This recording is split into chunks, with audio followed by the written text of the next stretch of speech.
What is up, everybody? Welcome back to another video. In today's video, we are here with the final injury report of the week. It is Friday for the Lions and for the Denver Broncos as we get prepared for the Sunday late game. Okay, these are always interesting, you know, the 4 o'clock start. But we got a big injury report to take a look at today, and we got to pick up a lot of the pieces that we had yesterday with 20-plus players on that list. It may have been the biggest one I've seen for the Lions ever. So let's get it started. The city's been down, and it found a way to get up. And when you knock us down, we're going to get up. And on the way up, we're going to bite a kneecap off, all right? And we're going to stand up, and then it's going to take 2 more shots to knock us down. We're going to take another hunk out of you. Before long, we're going to be the last one standing. Welcome in, everybody, to another video. Glad you guys are here. And man, there's a lot of things to discuss today. We got hit with some bad news. We did. We got some good news as well in the injury report, but we also got hit with some bad news, some more COVID additions, adding to some other players. So we got multiple guys now on the COVID reserve list. And because of that, a couple of players that were put on today, some big names will be out for Sunday's game. We got our backs against the wall. However you want to describe it, that's what we got for this game. There's a lot of adversity for this game for the Lions, okay?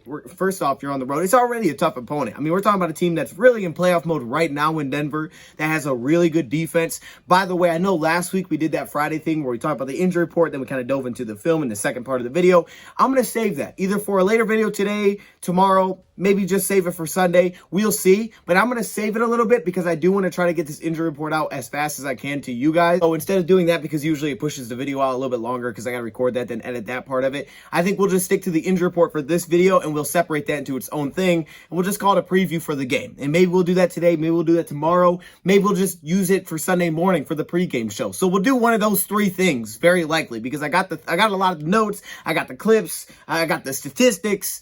But I do want to get this injury report out to you guys because I think we should just focus on it for this one because it's big. It's not like our normal injury report. We got like 4 players on there. There's a lot of players. Now, there's a lot of good news because today was kind of like the first normal day of practice. I mean, it started off with good news today. Dan Campbell came in. He's like, man, we got a lot of players back today. Really only like 3 to 4 guys out. We're getting a lot of people back that we didn't have practice with because Wednesday was a really weird day. Yesterday, they basically had no offensive linemen, basically no defensive linemen there. This week has been completely thrown off. But as Campbell says, these are the hands that were dealt. So they tried to be very cautionary to make sure people were healthy, tried to take care of a lot of guys. There were some guys dealing with illness. There were some players that they were just trying to be cautious with to make sure that they could have depth going into this game by allowing them to stay home. So it's been already a very strange week, which definitely can throw off things heading into the game. At this point in the season, it's good for rest. And if you can still go through the game plan and things like that virtually, you should be okay. But it is different than getting out there and throwing and playing. Now, the good thing is our quarterback, Jared Goff, was there yesterday. All right, so I guess that's the good news, even though a lot of players were missed. Like we said, 20-plus players were put on that injury report. So the good news is today, a lot of guys did come back. A lot of guys did. But there were, I'll call some blind sides that we were hit with today. Some things that we just not expect. And with TJ Hawkinson, with some other players on the COVID list. And it's like, what is this? Where is this coming from? We need these dudes. Big players. So let's do it. Let's dive into the Lions side of the injury report first, and then we'll take a look at the Denver Broncos side. We'll talk about some of the roster moves that were made today and some of the roster moves that could be happening because of some moves that were made today, if you know what I mean. All right, let's dive into this. So yes, I know we're using this format again because this is a lot to type. I'm going to be honest with you. And I was like, I want to try to get this video kind of quickly. So I'm just going to use this, okay? This is not probably going to be a thing going forward because I don't love it, to be honest with you, but it's a lot of names on here, and I think it's just easier. That way there's no confusion of who's where, and I mess something up, and then it doesn't make any sense.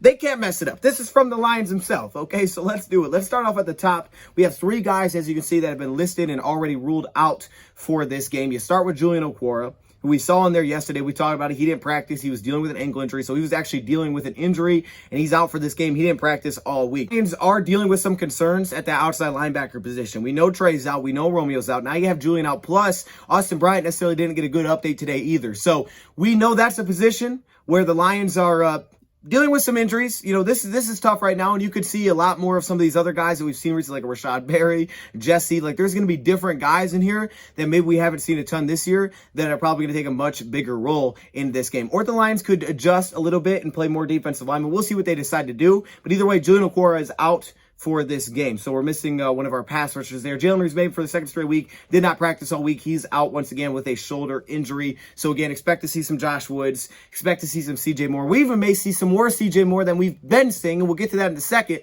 But he's played in the box a little bit for us. We got some Woods involved there. We know Derek Barnes is going to play a lot, and Alex Anzalone. So Jalen Reeves-Maybin, second straight week, he won't play. And then DeAndre Swift. Now, Dan Campbell told us today it's unlikely that he plays on Sunday after the last 2 days not practicing. But today, they ruled it officially. He's out. He didn't practice once again today. So Swift is out for this game. I wouldn't say that's a huge shock. It was kind of leaning that way yesterday, and now he's out. Now, last week when Swift was out, Jamal Williams stepped up big time. We got Jamar some touches. We got Godwin some touches. And I think they like Godwin a little bit more in the pass game. They like giving the ball to Jamar Jefferson because he's a good runner.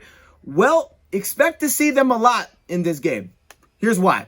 Jamal Williams has been placed on the COVID reserve list. Yikes. Okay, yeah, this is one of those blind sides I was talking about. So he's placed on the COVID list.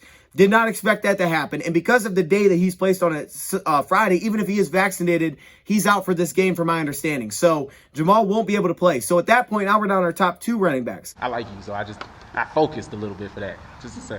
All right, go ahead. I'm good. It's because of that sweater. Is that a Free Willy? Call this little number striped sweater.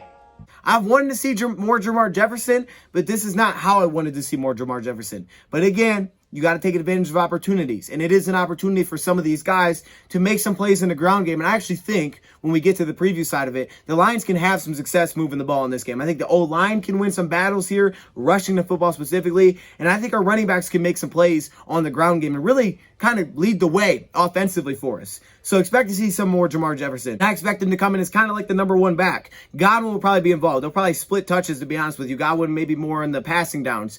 And a guy that could be elevated off the practice squad is Craig Reynolds. I mean, we haven't seen him since, the preseason, but he was good in the preseason. So he may be thrown in as a third running back if we have to go that far down the depth chart, for whatever reason. So look for Craig Reynolds to probably be elevated this week, but we're missing our top 2 running backs in this game. That is tough. Here's another below. TJ Hawkinson with his hand injury. Yesterday he told us, it swelled up, but there's no broken bones. He expects to be able to play on Sunday. So okay, good news. He met with the media. Usually that's good. Well, today, as you can see, he didn't practice, and now he's doubtful.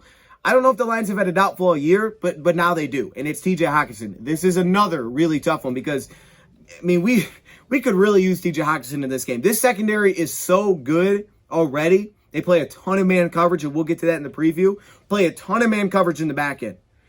You want to have guys that you trust to win their one-on-ones. Not having Hawkinson is a huge loss. Not even for just what he can do production-wise, but also what he can open up because of his presence. That last play, multiple guys slid to TJ Hawkinson in the Vikings game because of who he is in this offense. This is and would be a very tough loss. He's not officially out, but he's doubtful. So that's tough. So I guess they'll probably take a look at it, see where it is Saturday. Crazier things have happened, but it's not looking good. So what do we do at the tight end spot? Well, we know Brock Wright will be then at that point the number 1 tight end if Pod can't go. And again, this is a loss for some of the run blocking things that we like to do as well.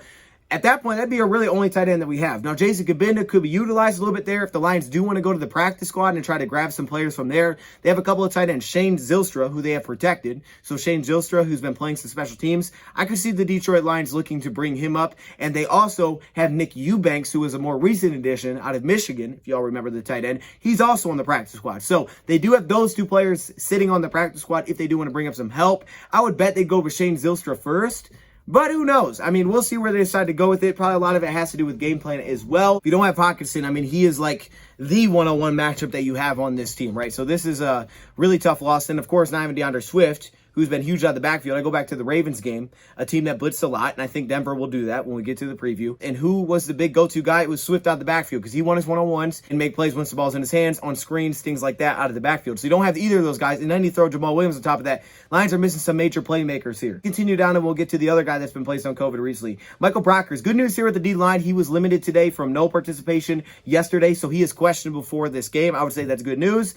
I would say the offensive line, defensive line actually hit some good news today. If you were looking, where's the good news? It's probably those positional groups because there's some of those guys that have returned, I guess, and they look like they're in, especially on the offensive line.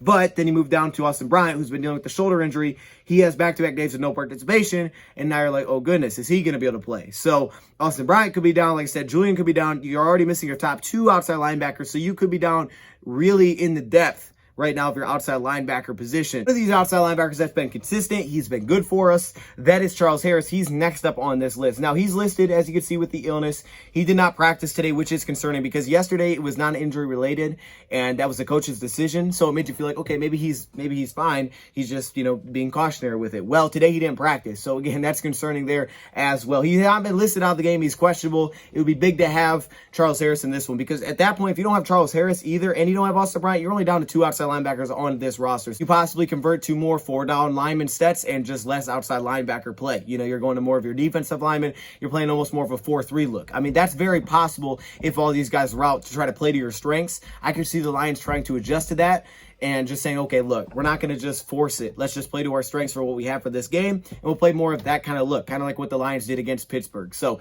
keep an eye on if that's the case. Again, they're not counting out. The good news with Charles is that yesterday was not injury related, and it was the coach's decision. But to see it again with no participation, it's definitely concerning with the illness. So hopefully he's feeling okay. Jonah Jackson. Now, good news here. Jonah Jackson limited today. He's returning. Yesterday, we saw Jonah Jackson on this list. Same thing. It was the coach's decision. So that's really good news for Jonah Jackson, our left guard. It looks like he may be okay. And they got some good players on the D-line. Like, there's some dudes that I've never even heard of, like Deshaun Williams. And I'm like, dang, he's kind of a force in the inside. So it's good because we already know that it's very likely Ryan McCollum is making his first NFL start this week at center, our third string offensive lineman at the center position out of Texas A&M, picked up by the Texans, an undrafted free agent. We already know he's most likely making his first start, or he is going to make his first start this week. So you want to have some of those other guards around him, hopefully. So look back, and Ryan McCollum has played this season. I wasn't tripping. Anthony Lynn actually said it. He's played 7 snaps this season. But yes, this would be his first NFL start. That's the only snaps he's played in the NFL. Probably thinking, oh my goodness. But the guy is excited. He's getting his chance for his first NFL start. He said he understands the playbook. He has that down. If you're looking for a benefit, the good thing is that he was able to get some extra reps with Jared Goff early this week. So, I mean, I guess there's that to throw in there. With all the craziness going on, he was able to get some extra reps with the quarterback, so he should be good to go. Brown did turn into a nice option, but this is a chance for Ryan McCollum to possibly prove himself here or elsewhere. Because I don't know how long Evan Brown is going to be out. We'll have to just wait and see. But this is an opportunity for him to get a chance to shine, where this may be his one opportunity to get a chance to shine. All right, as Eminem would say, and lose yourself. This is really a big moment for Ryan McCollum. Go back and I took a little look at his college film just to kind of refresh myself. I think he's a pretty heady player, picking up some stunts, things like that across from his face and pass protection. He's not super athletic. You can look at his RAS score. He's not the most athletic player, so one-on-one could give him some issues. I don't think they have any crazy athletes necessarily, in terms of they're super fast. I mean, of course, if they do some if they put some different packages in on obvious passing downs, but they do blitz, and I think we're going to see a lot of that. So it's going to be important that we're able to pick up the blitzes. He said he's had a lot of work of that. Hopefully he's okay there. That's the biggest thing to me, is that are they picking up blitzes in the interior? Because we know young left guard, that's the big part to me, is are we picking up these blitzes? I'm going to bet they're going to challenge these guys on the interior to see if they can do it. I do think his hand placement is pretty darn good as well. So hopefully that helps him avoid, some penalties or anything like that. But getting movement in the run game, maybe not the best. He's just kind of an average athlete. So I think you can ask him to do some different things in that, but I don't think they'll ask him to do a ton, knowing that this is his first start. So definitely be a position to watch. Absolutely. Lee McNeil, as you can see, no participation. I mean, when you're trying to play more defensive lineman, not having Lee McNeil be tough, and he was not a coach's decision. He just had illness. So he must not be feeling well, and once again, he didn't practice today. So I don't even know if he was there. There's probably a chance that he wasn't even there, and they'll just have to see where he's at on Saturday as well. Matt Nelson with his ankle injury limited once again today. That's good news for Matt Nelson. It looks like he could be on his way to making his return back to the Lions for the first time in a few weeks. So we might get Matt Nelson back. So that's some good news. Like I said, the offensive line seemingly has some good news here. Levi was another one of those guys that was listed with illness. It was not a coach's decision, and he's questionable for this game, but he didn't practice again. So you could be down Levi and Aleem in this game. Not Bruce Hector. Nick Williams, as we'll see later on this thing, it looks like he's going to probably play this week. And you do have Michael Brockers, who's got some good news there. You do have Jayshon Cornell, who's returned to practice off the NFI list. Now, Riley Patterson, he's a new addition with illness as well. You hate to see this. Clearly there's kind of a flu bug or something going on, and some players are getting hit with COVID, some aren't getting hit with COVID. Riley Patterson, new addition with an illness, showed up today. Now, he had limited participation, though, so hopefully he's good to go. If not, we do have Aldrick Rosas, who is on the practice squad. He is protected, so he would just be brought up for this game, and he looked fine in his first game because he played the first game for us when we went to the new kickers.